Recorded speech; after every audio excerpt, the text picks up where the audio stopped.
Welcome to this explainer. Today we're diving into something that's everywhere in our education system, but honestly, it's so widely misunderstood. I'm talking about grade retention. You know the traditional logic, right? If a child is struggling, we'll just hold them back, give them a second chance to catch up.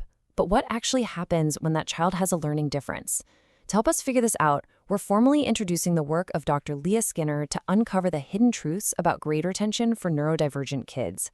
We're going to look closely at what the research actually says happens when children with unique brains are held back instead of given the help they really need.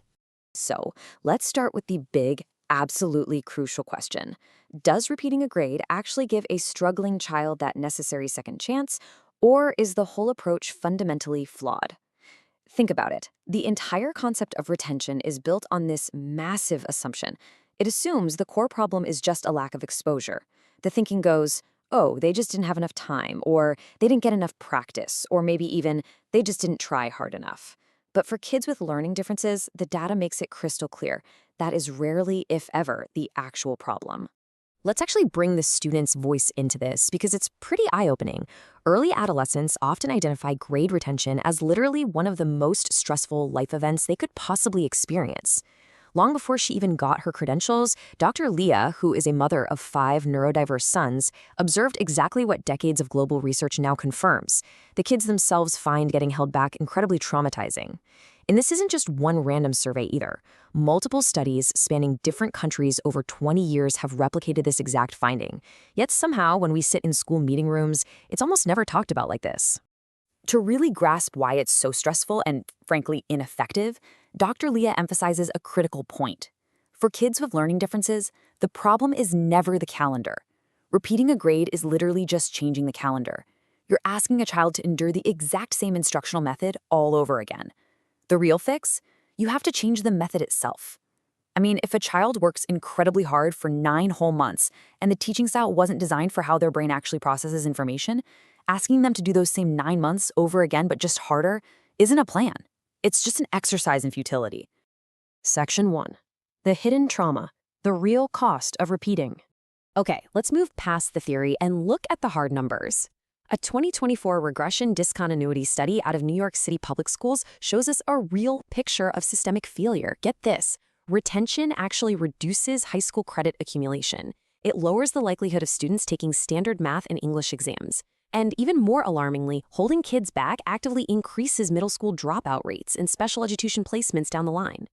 The data absolutely proves that repeating a grade doesn't fix the issue, it frequently just accelerates the academic decline.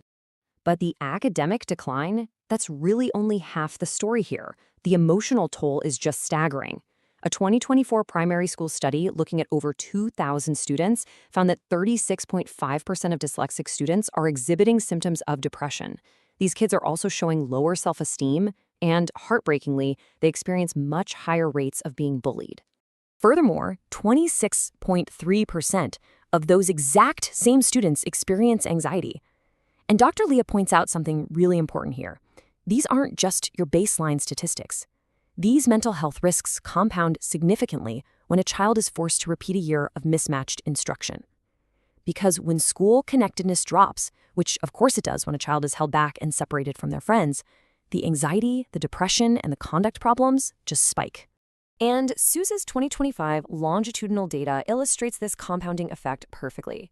When they tracked routine students over 3 follow-up points, their engagement and study behaviors didn't just stall out, they dropped steeply over time. The longer these kids are subjected to instruction that simply doesn't fit their brain, the more their perceived family support drops, and they just disengage from learning entirely. It's like watching a car run completely out of gas. Now, this massive drop in engagement actually has a clinical name. It's called learned helplessness. It's basically a state where the brain just stops attempting tasks because it fully expects to fail. Repeated academic failure literally shapes the developing brain.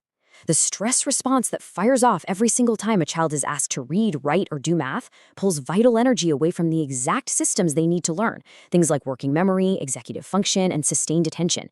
The brain essentially goes into pure survival mode, all because it expects to fail. Section 2. Breaking down the brain, the instruction mismatch. So, the real crux of this is understanding exactly why this brain instruction mismatch happens across different learning profiles. Why does standard classroom delivery fail these students time and time again? Let's take dyslexia as an example. The standard classroom assumes context-based decoding will work, basically hoping that just exposing a kid to text will naturally form connections between sounds and letters. But for a dyslexic brain, that simply doesn't work. What they actually need is explicit, systematic phoneme-to-letter instruction taught in a very specific sequence. Doing the standard method twice doesn't magically turn it into the systematic code their brain actually requires.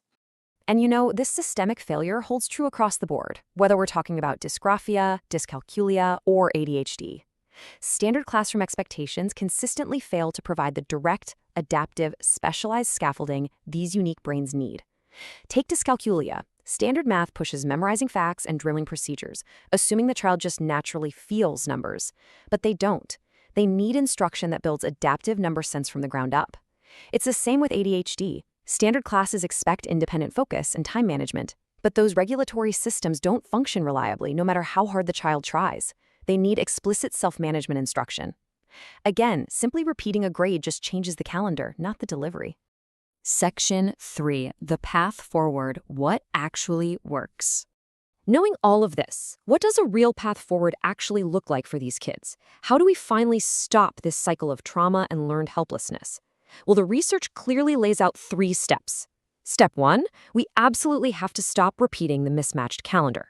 Step 2, we transition to structured, targeted, evidence-based instruction that actually matches how the child learns. And step 3, ensure the learning environment fits the brain right from the start. We need structured literacy for the dyslexic brain, multisensory math for dyscalculia, explicit executive function training for ADHD. That's the formula. Now, you might be thinking right now, well, what about tutoring?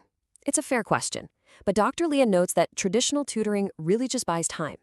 Sure, it might help a child pass a spelling test on a Friday, but it doesn't fix the underlying instructional mismatch the child faces in their classroom every single weekday.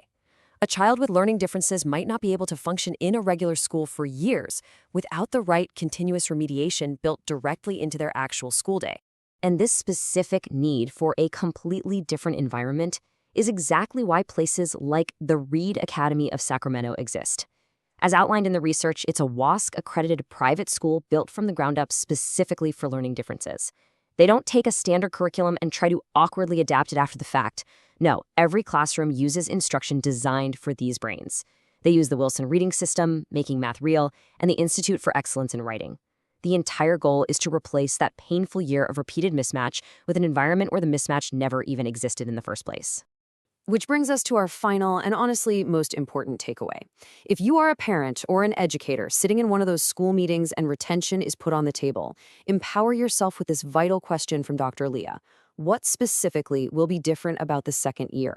If the answer is just more time or more effort using the exact same instructional method that already failed the child, you are not fixing the problem. So, will you allow the calendar to dictate a child's potential, or will you demand a method that actually matches their incredible brain?